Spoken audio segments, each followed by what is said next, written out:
Yes, the unicorn's greatest weakness. Maud! The backhand. It's just Maud. Pretending it's Does cat. Maud have like some heavy rings maybe?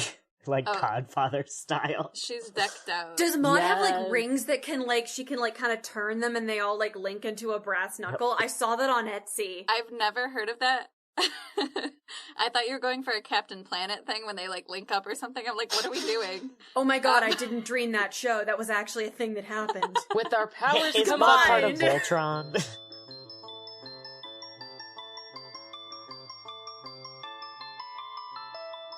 This is Once Upon a Monster of the Week. Reddington, please remember proper etiquette when using pepper spray. Hello, dear listeners. This week we should check in on those ambulances that whizzed by last episode.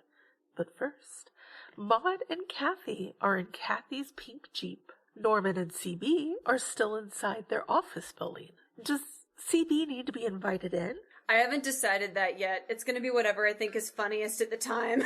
There is something in town that just ran back towards the unicorns, which is in the opposite direction of Kathy and Maud, who are headed home. I call Maud on my phone.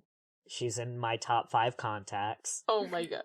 Wait, who are Because the other 4? I have to ask. that's a good question. I think the first one is just the town council, and despite the fact that they have multiple voices, they only answer one phone. Very efficient. Wendy is definitely number 2. Number 3 is like Horizon Mobile Help. Number 4 is voicemail. And number 5 is just in there as babe? Question mark? What? What? I'll say no more, Your Honor. Who's Babe? Gotta unlock that backstory first. But it has a question mark? It does have a question mark. No. I wonder if Maud is going to pick up. Can she handle a cell phone? Meantime, Kathy is probably fuming, like, next to her, right? In the car. Yeah, she's not happy. She's not having a time. So Maud is also pouting because Kathy's pouting. And she has a flip phone, definitely, with the big keys because she can't see them. And, yeah, she answers her phone. What? Hey, Maud, it's Norman. How the hell are you? I just saw you. I know. It feels like just yesterday. So we have a problem. Well, we have a challenge, I want to say. I don't want to say it's a problem right out of the gate. We have an opportunity for growth. There's a big something. What? I don't know what it is. I don't think. Hang on, wait. There's a... Wait. Oh, And then I'm I waiting. put it on speakerphone. I knew it. Kathy can hear. I knew it. I knew we were going there. Well, she presses 1 and it goes beep, and she presses 2 and she goes beep, and she goes, Kathy! And then she just hands it to Kathy to put it on speakerphone. I do that. I do Okay. that. Okay, Hello? Norman, can you hear me? Jesus Christ. hello? Norman! I think he hung up. Yeah, I can hear you. Kathy, what did you do? Oh, there he is. Sorry, I think... Okay, what? No, sorry, go ahead. No, what? What? You go ahead. Go, tell me now. Sorry, I think there's a little bit of a lag. Okay, Yeah, I can hear you. okay. I think he hung up. Okay, I think it just cut up. I think No, I'm here. Norman! Maud, Okay, Norman okay. can hear you. Norman, what do you want? Hi, Kathy, it's Norman. Hi, Norman, what do you want? How are you? Norman, what do you want? I'm good. So there is. I was just telling Maud. I think we have a real opportunity to grow here as a team. I think there might be a big something headed back towards the Unicorn Ranch. You remember the good times we had there this afternoon. So I remember the good times I had with If Pinky, it's- but point being. yeah, no, you remember Pinky? You loved that crazy little dude. So I don't know if it's like past your bedtime. You're being... or- Kathy's gonna pretend she didn't hear that. You're being really cryptic, Oh my Norman. god. Yeah, He's I got think a we have point. to. I think we have to go back to the farm and maybe talk it out with whatever we encounter there. Why? Well, what if it's a? Huh. Okay. I really do appreciate this. Well, it's our. Is Norman having an existential crisis? What's happening? What if it's a danger to the town? We don't want anybody else to get hurt. Fair. Cat, Kathy really doesn't want to go. And I'm sure if she could look at that contract or whatever about being a part of this crazy thing about that, she's probably not expected to go off hours. But she knows there's unicorns involved. And she knows that Pinky's involved. Yep. So she... And before she comes to this conclusion, I think Norman's like, hey, don't you need more volunteer hours for school? Oh god. Norman just definitely made it worse. Oh god. I want to clarify that, like, the entire time CB is watching, like, this one-sided conversation, watching Norman get, like, more and more, like, existentially horrified. Like, what the fuck is happening on that phone? There is no texting and driving in Reddington. Is Kathy still driving, or did she pull over? Oh, I was debating. Well, because I'm sure it's a flip phone, so it's not like there's no Bluetooth. So I'm imagining, like one hand on the wheel, one hand's just holding it, probably. Oh no. Like this. But assuming how late it is, I'd assume there's not as many cars on the road, if any cars on the road right now. So Kathy, now especially hearing that volunteer thing, the day's going from bad to worse, but Pinky is the one and only highlight she's had throughout this whole ordeal. She goes, okay, so what exactly, where are we meeting? What do we need to do? Do you want me to come pick you up? I feel like it just makes sense if we're all in the same vehicle, because then Norman, we can I'm driving talk right shop. now. Where do you want me to go? I'm literally in the Barbie Jeep right now. Where am I going? Okay. We'll meet you at the farm, and I don't usually condone this. I will say, drive under 10 over the speed limit, please. Kathy hangs up. Hello? Kathy? Maud goes, what did he say? All right, Maud, we're going back to the farm. There's apparently I think you guys cut out. We don't hear this. The phone we hung up. Maud, we're going back to the farm. Apparently there's something we gotta do. All right. You're surprisingly accepting of this. Well, Kathy, I'm not the one driving. I just want to go home. Let's get this over with and leave. For once we're in agreement, fair enough. By this point, Kathy and Maud are passing where the ambulances have stopped Oh, shit. as they bicker about what to do next. There is so much carnage. Jesus! Just kidding. That would be too much, right? Woo! Unicorn carnage, sure enough. People carnage, hang on. But there is definitely a good bit of wreckage and some injured people on stretchers. Jesus. Thankfully, everyone who is supposed to be alive is still alive. Good to know. Am I able to drive through this okay? Kathy is able to drive around it.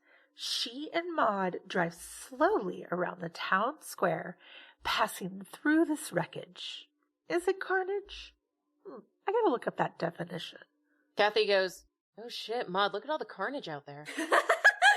Norman turns to CB and is like, okay, we should go into this prepared. Do you remember a couple school years ago when you did that little play with, with the balcony and the, like the... Cat on a hot tin roof? Maybe? No, it was, like, older, and the youths are, like, very rash, and I think they die. I think they both die. It's very upsetting. That's a lot of plays. There were swords. Do you have any of those? Please be more specific. Big swords? Norman is looking for a prop sword to go up against. I'm here for it. So sorry, hold on. I think pedal back talking a is our bit. first weapon. You're going to fight whatever killed a bunch of unicorns with a bunch of fucking foam and plastic? That is your plan. Were those fake? Those looked so real. It's spray paint. Wow. What do you know? Apparently you know absolutely nothing, considering the fact that you are planning to, once again, let's state it for God, go up against a very large thing with, sharp appendages with foam, plastic, and dried spray paint. Okay, a couple of points I do want to address in there. Number one, I do think you are still reeling from the death of Jeff, so I'm going to ignore you coming from me personally. You know I what? that's how If you cope. want to do that, if you want to get yourself absolutely fucking flayed using a bunch of theater props, go ahead. Be my guest. I was asking Have for an absolute you. ball. I will I not was be asking participating for in you. any of that fuckery. Thank you so very much. I have methods of self-defense. I was asking for you. Oh no, you look very earnest. I go to the closet of my office, and I drag out my golf bag, and I take out my toughest golf club, and I say, this is for self-defense. I think talking should always be our first weapon. This is in case of You're going emergency. to putt it to death. That I would prefer not to, but I will if the occasion calls for it. There's a lot of stuff you don't know about old Norman, okay? He's kind of a wild card. Clearly, by the pressed khakis and the perfect golf club grip, you are one party animal. How about I tell you what? You utilize whatever possible means of defense you think you need, and I'll just take care of myself, okay? It's an objective evaluation. It was quite honestly an insult. If you have nothing better to do than golfing, you are the problem. Well, it's not about the sport, it's about who you do it with. Listen, oh my we don't god, have time for fine, this. let's go. I'm not having 5 more minutes of conversation about your stupid opinions on Tiger Woods. But do you shut down your computer before you leave? Why would they know how to do that? on the way to the car, as we fade out, you do hear Norman start to say, okay, but I do think what he did was wrong, and I don't think we should overlook infidelity just for the sake of somebody. Yeah, there's a real movement to separate the artist from the art, and I just don't know that I support that. Oh my god. It's canon. Norman hates Tiger Woods and loves women. And canon, Kathy and Maud just talked about Bridgerton for a bit. Yes! You know what? I am so curious. What does Maud like to watch? What can entertain a 98, 89-year-old woman? Do you think Maud watches Downton Abbey, Gilded Age, Bridgerton? Or is she someone who believes that the last good year for movies was like 1967? I sense little Golden Girls in there somewhere. Yeah, I think she likes her soaps, and then also like Roseanne and like whatever. Not Roseanne specifically, but what's that brand of TV called? Like sitcom? Like daytime sitcoms. Yeah, like daytime sitcoms. A lot of Maury. Multicam. Big fan of Maury. Big Judge Judy. I take it back. Maud and Kathy are talking about Judge Judy, because Gina loves Judge Judy. Does Maud like Maury or Jerry Springer more? Oh, shoot. Which one's more hardcore? Because I can see her screaming both. Jerry Springer is like a little more white trash. Okay. Where on the spectrum, I feel like it goes Dr. Phil, Maury, Jerry Springer, and then like way over here is Dr. Oz, but like on a different plane, like on the Z-axis. Yes. She loves them all, and she calls them all the C word. Which I probably won't say. Surprisingly, everyone pulls up to the farm at roughly the same And time. it's nighttime and it's scary. It's kind of spooky. Bitch, maybe for you, CB can see in the dark. Oh yeah, CB takes off their sunglasses because the sun has set. Kathy also takes off the sunglasses that she put on God knows how long ago. Do CB's eyes glow in the dark? It's like they're like a cat, so they are reflective if you point light at it. Are It the is also pupils like a a weird. cat's? It's like a weird shade of brown where if you point like if there's light in the vicinity, they almost look red. It's like one of those expensive nail polishes. That's sort of Yes, the crackle nail polish of eyes. Ooh. If that's the case, I feel like it's one of those things Kathy eventually probably picked on the time that like we've been in like the school and the theater. Yeah, we've department definitely together. hung out like Yeah, normal. wrong- I can't think of a better choice of words. But it's one of those things that she knows, but it's just one of those things that she just doesn't know how to bring up, so she just actively tries to avoid them. That's why she's not making direct eye contact. That's the real deep-rooted reason, but she won't tell you that. CB watches Kathy take off the glasses and like very quietly mutters, "Hosier." Did someone say Hosier? I love that guy. How are the unicorns doing? That's what Kathy would hone in on. The unicorns are definitely antsy. They are awake and moving around uncomfortably, bleeding in dissatisfaction. Does Kathy see Pinky? Did they clean Pinky? No. No. She would know which one was Pinky. You will never understand a warrior's bond. Yes, Kathy can see Pinky. Kathy I mean, she's looking for Pinky. Kathy's gonna walk up to them. And I'm sure she notices that they're uncomfortable, but do they react at all with a person coming up to them? As Kathy gets closer to the fence, the unicorns seem to be more agitated. Be careful, Kathy. They look like they might break through that fence. It's not safe. She's going to get injured. Kathy's smart enough to recognize that and is just gonna walk on back. Not getting crushed by a fence today.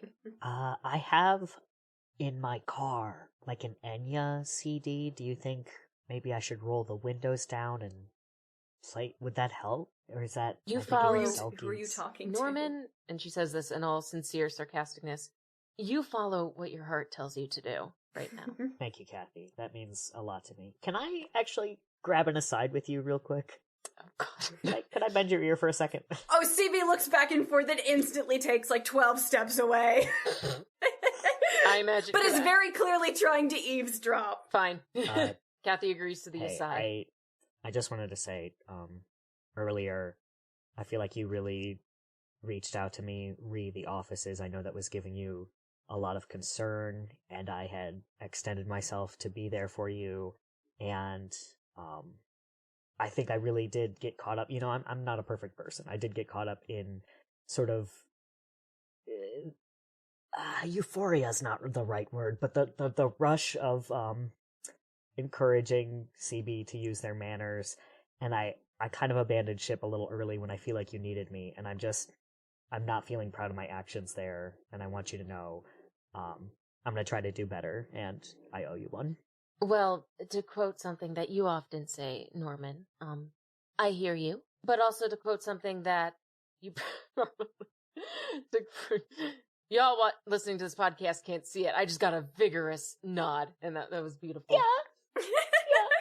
But to also quote something that I think you would agree with me on, that I'll just say, is that actions speak louder than words. Ooh. Yeah, they do, that is really true. Kathy mentally drops the microphone and walks away. Okay. Just mentally walks away or actually walks away? She mentally drops the microphone. She actively walks away. And Norman takes a breath to himself and says, part of an effective apology is changed behavior. I'm gonna go for it. I'm gonna change my behavior. And this is to nobody. This is just to Norman. This is just for Norman. He can hear the unicorns getting agitated in the background. I love you too, Pinky!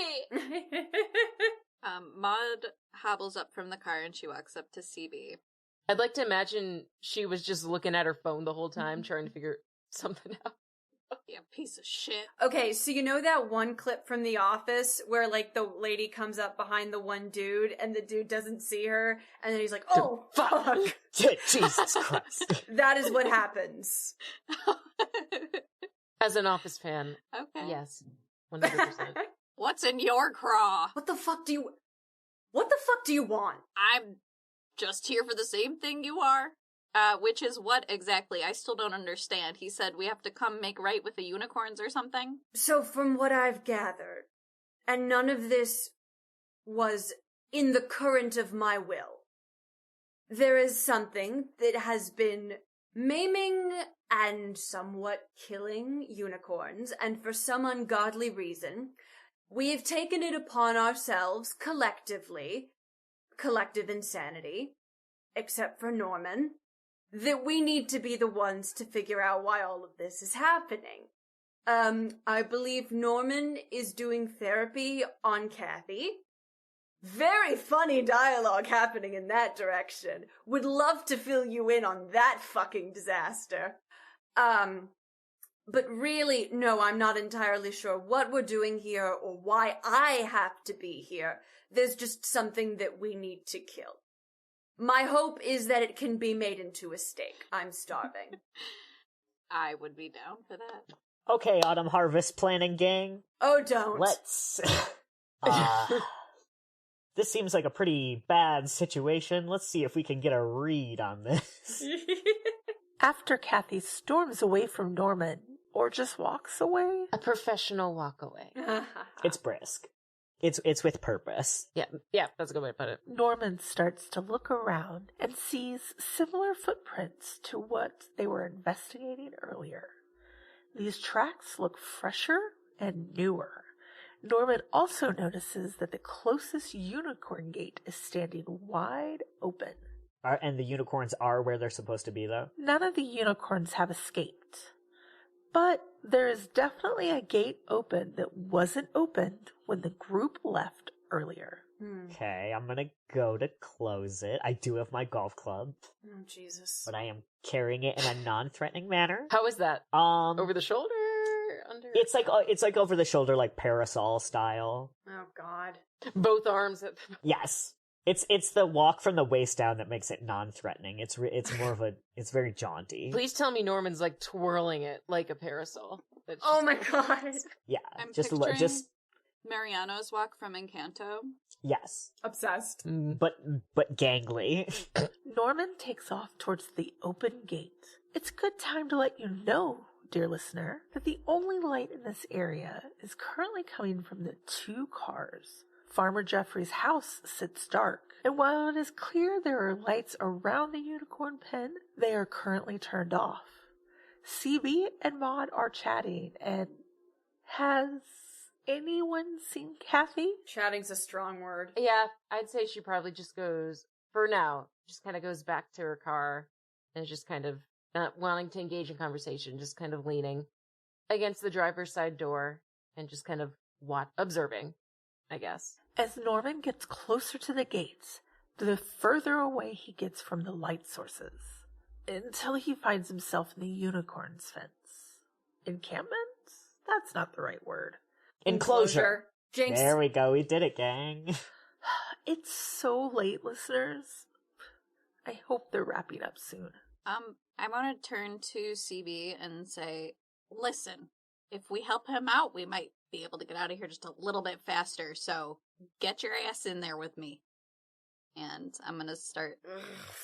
Do we notice him, like, going to the fence and then suddenly in the pen? Or enclosure? My bad. Do you want to see Norman get his shit wrecked? Is I think the question. Oh, here. boy. Okay, well, clearly Maud has seen that. so Yeah, because we saw Kathy and Norman having a conversation just a minute ago, right? So I assume Yeah, she must- so I guess after Maud says that, he was like, oh, fine, you take point. all right. And they follow Norman. Yeah, we go follow Norman. Go, Grandma. Spatially, where was it the spot that Norman, like, went to go, like, check the prints and then to the pen? Norman is a good distance away. The gate is not bathed in the light provided by your car. It is unfortunately in a much darker area. So I'd imagine in this situation, Kathy might not have noticed where Norman went, but I feel like she might have noticed that something was going on, because he got teleported to that enclosure. So I'd imagine she'd at the very least hear that the unicorns are like, what the fuck is in this enclosure now? And she would probably go check and then see that Norman's in there. So I'll say that Kathy goes to the pen. As Kathy gets closer to the pen, she can definitely see something dark against the night, holding up Norman's leg and dragging him away. Oh no! Slowly. Oh my god! Oh, Jesus. I was literally, mentally, I was about to have Kathy go, how'd you get in there? Because Kathy's coming to be like, hey, let's play with unicorns, and oh no. that was the goal. That was a little bit the goal. Is Norman conscious for this? The way that Norman was snatched up, he definitely hit his head. Ouch. I think Norman might be dazed. I think Norman might shit. be a blacked out for a second. I thought you were about to say Norman might be dead, and I was gonna panic for a split sec. And so I've prepared another hunter here for us.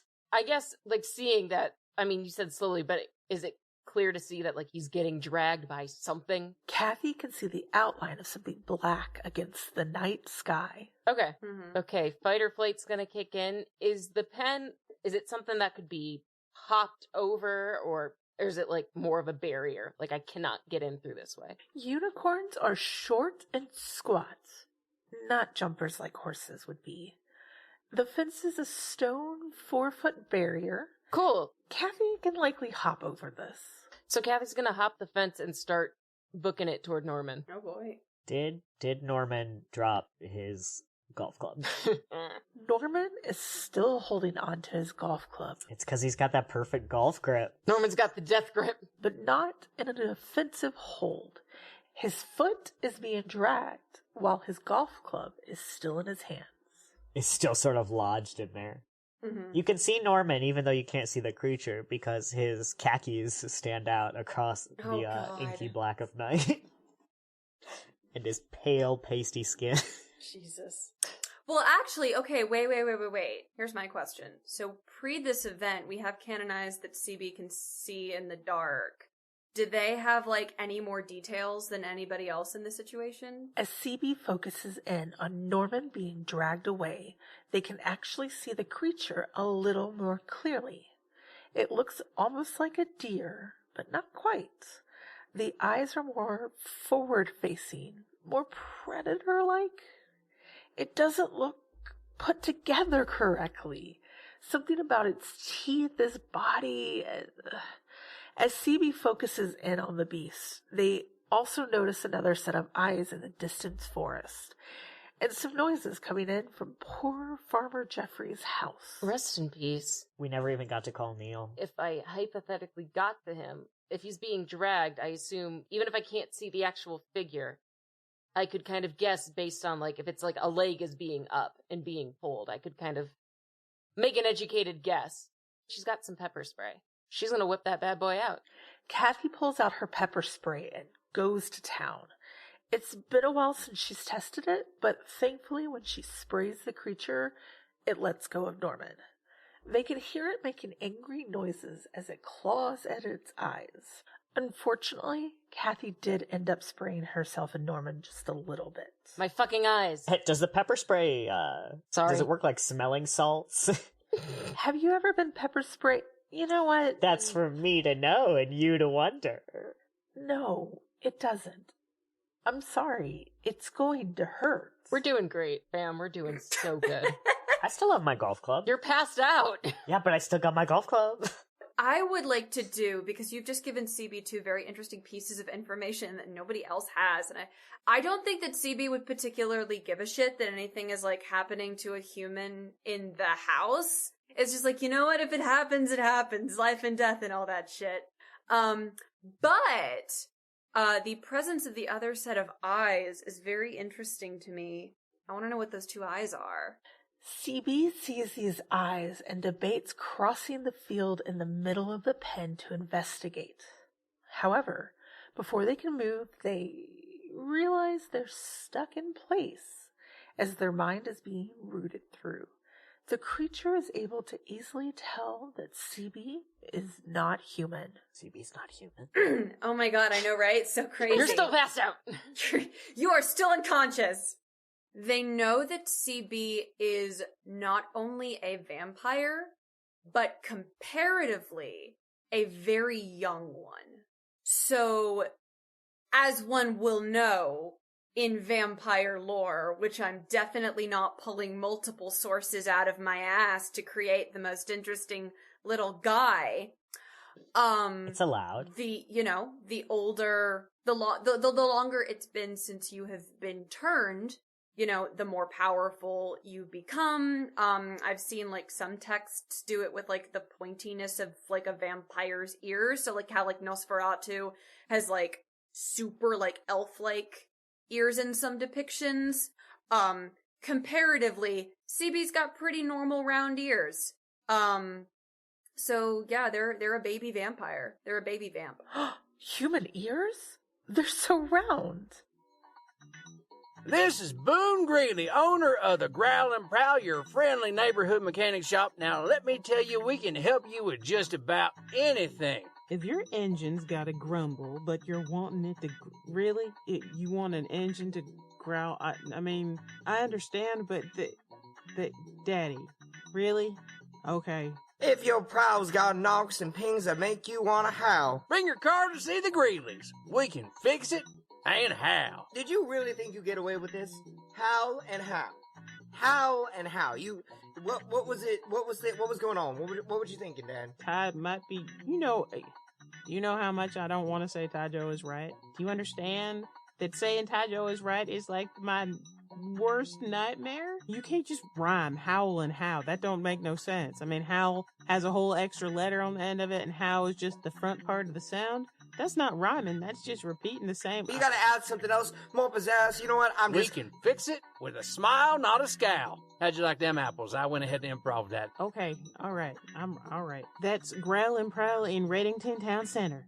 Open Sunday through Friday and Saturday by appointment. Unless the moon is fat. Then just park in the back and drop a note in the box. We'll get back to you as soon as we can. Promise. And how? What is this, 50s? After a moment, CB regains control of themselves as whatever creature lets go. Kathy and Norman are pepper sprayed. CB has been mentally violated a little bit. What's Bod up to? Well, when you put it like that. Stephen tonight's about to sue our asses. Maud was sticking with CB. We were gonna go help Norman out, I thought. Maud, save the day, please. Yeah, so, alright, I'm sorry, I must have blacked out for a second. What is the status of the monster? Listeners, there is so much going on and only so much an old woman can take. Especially when there is a dark, seemingly empty house nearby for looting. I am not entirely sure if Maud would be able to tell if there is something going on in the house. But knowing Maud's background, I personally feel like Maud could very easily case a joint. So it really depends on what she wants to do in this situation. Is she casing the joint? This is not the time. No, this is not the time for casing a joint, you guys. You criminals. Maud has a heart? What? No, this is me, Katina. Oh. Yeah, I mean, I'm not gonna do all the work. I know if I go get Norman, then he's gonna do all the work. So maybe, I'll just go drag him to a safer location. I was gonna say, what do you love more? Norman or just the hustle, the thrill of the hunt? You know, I got that bloodlust. I get it. To confirm, Maud is trying to move Norman and is completely ignoring Kathy. I'm not. I'd assumed, like, because the goal was to try to get him out, so I probably was already, like, if he's still out, I'm trying to pull him out of the pen. That's cool. Are you blind, Kathy, at the moment? Am I what? Are you blind because you got pepper sprayed? Oh, shit. I thought you were trying to do, like, a bit. Quip. Yeah, a little bit. I was like, what's the punchline? Norman and Kathy are going to need to find some milk to clear out their eyes before they're going to be able to function fully again. I yelled at Maud, he needs some milk. Jesus Christ. It's not a dead meme. It's still funny, damn it. As Maud comes to help Norman, not Kathy, the monster takes off towards the woods in a blind romp. Unfortunately for the group, the unicorns are now kind of pissed off this is going on. Oh, shit. They're all safe in the pen, so while the monster is getting away, there are now some ticked-off unicorns starting to just poke at the group. I just keep swatting them behind me, just swatting them with my hand. Yes, the unicorn's greatest weakness. Maud! The backhand. It's just a Maud. Pretending it's Does cat. Maud have like some heavy rings, maybe? Like Godfather style. She's decked out. Does Maud have like rings that she can kind of turn them and they all like link into a brass knuckle? I saw that on Etsy. I've never heard of that. I thought you were going for a Captain Planet thing when they like link up or something. I'm like, what are we doing? Oh my god, I didn't dream that show. That was actually a thing that happened. With our powers Is combined. Maud part of Voltron?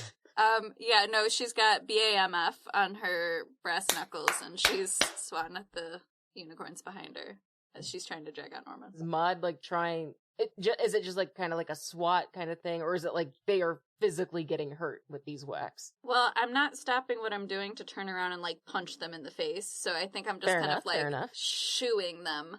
Okay. as they're trying to, because they're getting closer. Mm-hmm. Despite the annoyances of the unicorns, Maud is able to get Norman back over the fence. They are all going to likely have a little extra glitter between them, being poked and the unicorns being swatted. So we're all out of the pen? Everyone is safely out of the pen. The pepper-sprayed creature took off in the direction of the eyes that CB saw earlier. Cool. Kathy doesn't see shit because she's in the middle of crying out all of this pepper spray that that's a really good point. She probably hasn't actually used it God knows when. So it works. It works well. She's crying. Is Norman still passed out? No. By this point, Norman's been pepper-sprayed and dragged on the ground. Norman, are you alive? Norman, are you good, bud? How are you feeling? We can't do this whole adventure with Norman just out. I think Norman starts to come to and definitely is crying a little bit, but first of all is like very comfortable with his emotions, so it's not like off-putting to him. And he says, "Oh boy, I haven't had a headache like that one since they started carrying Miller Lite at the corner store. You know what I'm talking about? Not you, Kathy, not you." I'm laughing out of character. CB says, "Shh, go back to sleep, and then we can leave." His eyes are in so much pain. They're going to need to get some first aid for them soon before you can all go look for new, fresh clues. Yeah, could I go into the farmhouse and see if I can appropriate some sour cream or something? Appropriate some sour cream. No, you put milk. It's milk. Yeah. They're the same. They both give me diarrhea. They're the same. Dear listener, if you are currently thinking, but I thought Norman was a regular guy, please remember that he's normal and average in every way. So in this case, lactose-induced irregularities is in fact regular, as about 68% of the world's population is, to one degree or another, in the same boat as Norman. It is normal, and he would want you to know that you are in the majority, and you are seen. I was gonna say, I feel like Kathy would have a first aid kit in her car, but I don't know if there'd be anything useful specifically for this strangely specific scenario to help out if it's not in a basic first aid kit. You know she's got that babysitting money on the side. As a reminder, CB is the only one so far who has clocked that something is in the farmer's house. The easiest way into any house in Reddington is, of course, the front door. People in Reddington don't even lock their doors, so you don't have to. Can Norman see the front door? It is a typical farmhouse. It's got a porch, there's a front door, there's a truck that's pulled up in the driveway. No lights are on. Jeffrey was actually not even the type to have some timers to keep the robbers away. God bless him. Oh my god. He was so comfortably aged. Too soon, though. Too soon. He left such a beautiful ranch house, too. No second floor. You know, Jeffrey's knees were getting up there. Can I help him out? Because I feel like I've encountered pepper spray from the authorities before, and I kind of, like, know what's best for it. Yeah. I like that Maud didn't even ask what happened. It's just pepper spray. I got you. I was gonna spit in it, but I bet they have milk in the house. Maud, being Maud, has easily assessed where the kitchen is on this style of housing and is leading Norman towards the kitchen door. Casing the joint. Since Kathy's not being led, I'm gonna say she just blindly grabs something like Maud's like jacket, whatever Maud's wearing, just like the clothing kind of bit to just be led. She assumes you're coming with her. Yeah, she's taking care of both of you. And Norman is blinking through the tears. And he's like, "Hey, bud, how the hell are you?" I need fan art of this right now. This is a beautiful mental image. She slaps him across the face. Yeah. While y'all are doing that, I'm going to make a decision, said every person about to make a great choice ever.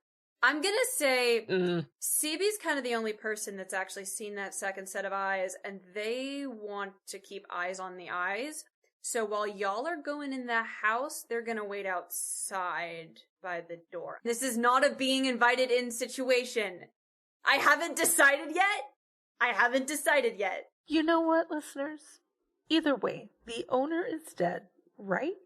So CB wouldn't be required to, I don't know if CB has ever tried to enter someone's house. But yeah, they're gonna stand outside on the porch and watch the woods. Maybe like as they're all like walking, as they're all walking into the house, they stay outside and are just like, you know that stare that that hunting dogs have when like they've caught the scent of something and they do like the point motion? Like usually like bloodhounds will do it, red bone pups will do it, stuff like that, like, and they've got like the look in their eyes. That's the look on CB's face right now, and they're just like standing there kind of like staring at the woods. Don't even say anything. Just stay watching it. It made me think, when you said that, I just thought of Doug from the movie Up. I was going for more of a Where the Red Fern Grows vibe, but... What if CB thinks that they have to be invited in somewhere, but that's not actually like a magical thing? They just have like severely unaddressed social anxiety. And they're like, that's why I can't go to the party. That's why I can't go, because of the wards. And it's like, no, look inward. I'm so sorry. There's not a drop of anxiety in that twinky little body. I wish it could be me. Not a single ounce of anxiety or shame. So yeah, they're bloodhounding the woods. That's so strong. As Norman gets closer to the kitchen, he hears some stuff being dropped and then a back door opening. I knock. No one answers. No one is in this house anymore. I think it's okay to go in. I think that's what Jeff would have wanted. Norman, my eyes are stinging. I hear you, and I'm flirting. Absolutely. The lights are on, and both of their heads are over the sink. I found the fridge in the kitchen, so Maud has poured milk over both of your heads. You found milk? Yeah, in the fridge, right? You're soaked in milk. Absolutely drenched. The big question here, is Maud going to use unicorn milk? Cow milk? Which one are we using here? Oh, okay. It's in an unmarked mason jar. We don't know. I'd like to Someone's imagine, milk. if I may throw this into the lore, if it is unicorn milk, I'd like to imagine unicorn milk. It's not like regular cow milk, but it's like, you know, if you ever have, like, Fruity Pebbles, that's what I'm thinking of, like Fruity Pebbles. And, Oh my like, you let them God. soak in the milk for a bit. It's that. That And is then it's unicorn fruit milk. It's fruit milk. That is the worst thing I've ever said tonight, but it's fruit milk. Fruit milk. Yeah, kind of. The jar says Jeff's milk on it. No!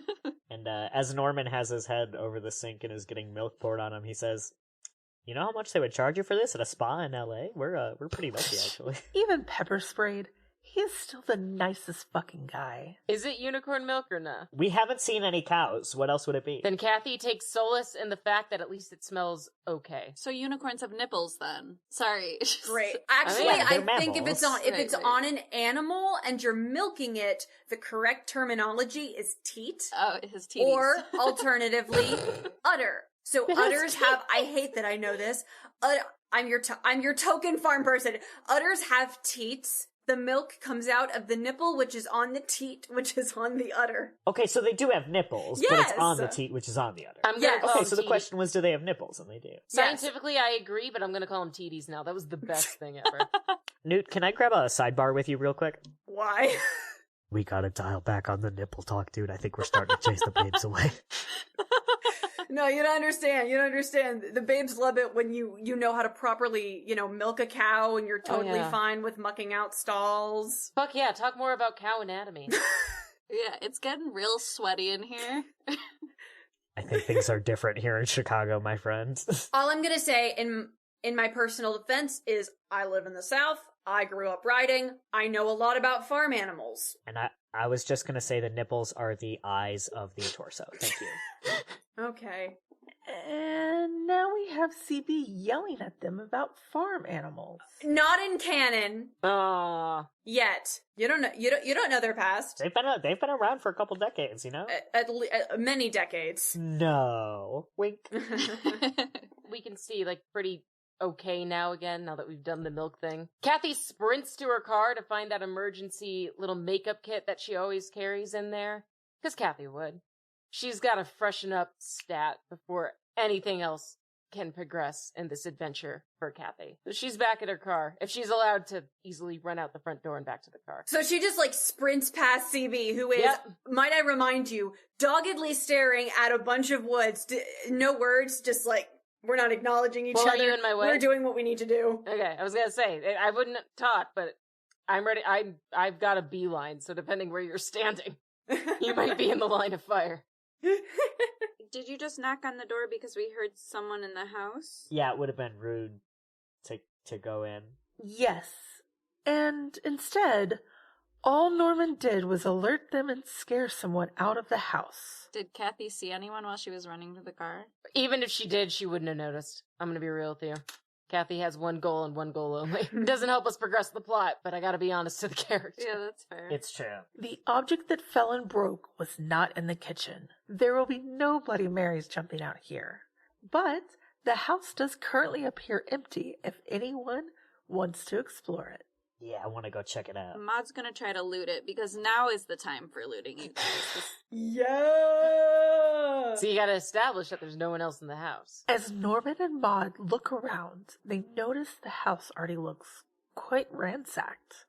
There's some broken glass on the floor, but outside of that, everything looks fairly normal and definitely not dangerous. You know, as long as one of them doesn't cut their feet on the broken glass. And I mean, there is technically one danger that the rest of you have not noticed that CB has absolutely noticed. CB is not wrong. Norman can see a spot of light from the distance. He looks outside in the direction CB is looking and sees what could be a trick of the light. Poor guy did just get pepper sprayed.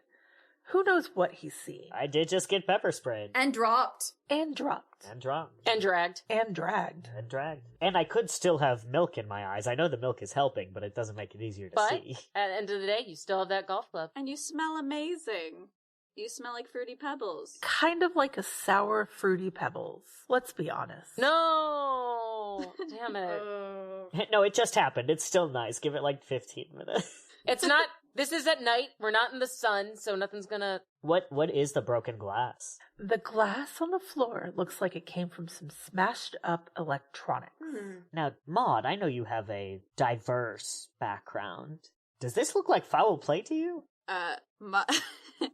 Maud's, looking for Cash. She's checking in, like, the couch cushions underneath the couch where Cash might be stashed. She says, what? Good idea. We'll check for valuables, because if they're still here, we'll know that they haven't been robbed. Exactly. Great idea, Norman. You know, I always said you were the smartest of the four of us, Maud. I truly believe that. She blushes. Yeah. So what kind of electronics would it be, like a radio or like a? In this room, it's a TV and what looks like an older computer screen. CB was here. That is a fair guess. Do you think maybe whoever was here was looking for something, or do you think they just don't like electronics, Norman? I'm sensing a lot of aggression. What? Read that room's aura. As an empath. Like, not from you. This just doesn't seem like a very fruitful kind of destruction. You know, it's not like breaking into a safe because you want to see what's in there. We know what's in a TV. Well, nobody knows what's in a TV. We still haven't figured it out, but there's no reason to break it into it, you know? Okay. So this feels like a measure of defense or a measure of anger or a combination thereof. That's the read I'm getting on it. And I am an empath, first of all. Oh my god. Jot that down. Okay. Noted. CB and Kathy both feel a change in the wind. See, when Kathy came running past CB earlier, they accidentally broke their eye contact for just a second. Oop, my bad. Damn it, Kathy! Kathy in the car. What? She's got a mouthful of makeup brushes. First not properly securing the chains on the fly ropes, and now this. You're just one health hazard after the other. CB no longer can see any eyes in the woods. Oh, shit. But both of them start to feel the sense of being watched. Kathy hits the button to lock the car doors. Kathy, you fucking coward. I was debating if that would mean, like, step out or nah. Oh, shoot, I don't know. I'll say Kathy gets out of the car. He doesn't lock it. Yeah, because you're kind of putting yourself as like a sitting duck there. Yeah. Until otherwise stated, the tips of CB's fangs are visible from now on. Once CB loses sight of the eyes, they go down the porch steps and walk to the edge of the field where, like, sort of like the front area of the yard meets the field. And they're just kind of, like, scanning for anything else, that they can pick up. They are not getting much else. They are aware they can no longer see eyes. And that just kind of makes it worse. But they can sense what is nearby, closing in. To add to the situation, Kathy's gonna go ahead and just bitch slap that bear. So she sees CB walking toward the field and just yells, I know you don't want to be here, but you're seriously gonna go hide in the cornfield? CB does not even look at her. They just say, get everyone on the porch. Yeah, Kathy's gonna do that because... Meanwhile, Norman finishes up exploring the house. Not only does he find it entirely ransacked, but all the electronics have been broken, as well as several mirrors in the hall and bathroom. Strangely, nothing is missing. And I've been to Jeff's house, of course, because I know every resident by name. Yes, Norman does. It's weird that nothing is missing. Is there anything to, like, imply what kind of person just, like, ran out or smashed it or anything? While Norman is clearly checking out the house, Maud is clearly looting it, as previous statements show. She goes to the back door and can see something running away, and eventually she can see headlights in the distance, turning away from the house and driving away. But I can't see what kind of car it is. It is too dark to see what kind of car it is, but everything looked human. As she looks around outside of the broken electronics, she eventually finds what looks like a ripped bag. It is bright yellow, and inside of it is a business card for an antique shop that occasionally sets up a booth in town during the farmer's market. I love a farmer's market. So maybe they were looking for something for or from the farmer's market, is what we're assuming? What do you think, dear listeners? I think that's a safe assumption. The car drives on the road at the edge of the forest, across the field from where the house is. It takes off heading south as if heading back into town. Okay, so what we know now is that whoever was in the house is a human. They were going on a path into the woods, and they were looking for something or leaving something that has to do with the farmer's market. All right. Okay. Cool. At this point, CB has said to get everyone on the porch. And Kathy is, for once in her life, listening. So Kathy is running inside. Hey, fam, let's get on the porch.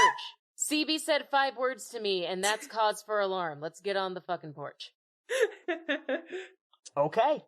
Maud follows her out there. That was painless. CB is so scary that when they're serious, everybody is on fucking board. All right. Yup. I think Norman really does have to swallow back, like, wants to be like, I really like our direct communication, but even senses like, maybe I'll address it later. Okay, so y'all are on the porch? Yep. Okay. I honestly don't think, even though they're kind of on edge, I don't think CB has noticed that everyone has come out behind them, basically. They're pretty much trying to be a not human sonar right now. They are really fucking looking for those eyes. CB, we're on the porch. That startles them. And they turn around and look at y'all for just a second. And you can very much see that the fangs are out, and the house lights sort of like cause the eye reflection.